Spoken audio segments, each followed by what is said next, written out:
না রাগ করবো আল্লাহর উপরে, আল্লাহ যেটা করে ভালোর জন্য। ওই গৃহস্থ আছে শীতে দেখ গৃহস্থ লোক দুটো কথা কই ওরা হসা তুলতেছে পানির মধ্যে, পানিও বহুত পানি হয়েছে।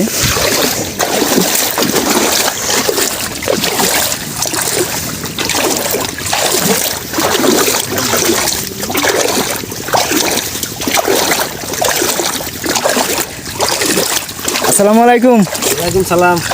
তো কি খবর? খবর মানে হসা তুলতাছি। হসা তুলতেছেন, পানি যে পরিমাণ হইল হ্যাঁ, তে আল্লাহর উপরে কিছু আনারা রাগ গুসা নাই? না রাগ করবো আল্লাহর উপরে, আল্লাহ যেটা করে ভালোর জন্যই করে। তো বালা কি বাগর করলো? এটা না পানি সব নষ্ট করে লাইলো। ও নষ্ট করছে মানে আল্লাহ এমন কুন্ডা বাই বাই করছে। এটা কয় নম্বর তোলা দিতেছেন? এটা 2 নম্বর তোলা। 2 নম্বর তোলা? হ্যাঁ তাও কইতেছেন আল্লাহ ভালাই করছে। হ্যাঁ, এটা ভালা কেমন হইলো তাহলে? 2 নম্বর তোলা দিয়েছেন, কয়টা করে তোলা দেন যায়? তোলা দেন যায় মাসে বেলা দেয় 6-7টা করে। তো 6-7টার মধ্যে হবে 2 তোলা দিচ্ছেন। হ্যাঁ, এই যে দেখুন হসার কি সাইজ। তো পানির মধ্যে বাসায় বাসায় যে তুলতেছেন, তো আল্লাহর উপরে একটু রাগ নাই না? না রাগ নাই। হেই আমার তো এখানে দেখতে হুই নাই রাগ হইতেছে। 7টা তোলা তুল যাবো, কিন্তু তোলা দিলেন মাত্র 2টা।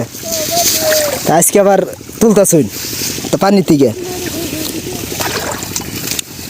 আর আল্লাহর কিছু করার আছে কি নাকি? না কিছুই কবার নাই, কি আর কম। আল্লাহর প্রশংসাই করবেন তার মানে? হ্যাঁ,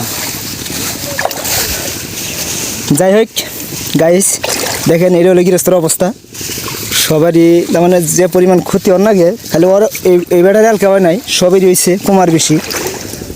তার যে যে এরকম আবাদ করছিল তার সেইরকম ক্ষতি হয়েছে। তো এটা অ্যাকচুয়ালি করবার লাগা কিছুই নাই, আল্লাহ যা করে ভালো নিগাই করে, এটা সবাই জানে।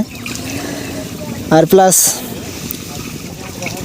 এখন আর কি কম আর কি, তার মানে এটার মধ্যে যদি আজকে এই কামটা যদি মানুষ করতো তাহলে তেল ভেজাল আসাল। এটা আল্লাহ করছে, এটার মধ্যে আর কোনো কৈফত চলবো না। আল্লাহ দিছাল, আল্লাহ নিছে, আবার আল্লাহ দিব, এটাই আঙ্গ ভরসা। ঠিক আছে তাহলে আসি। হ্যাঁ।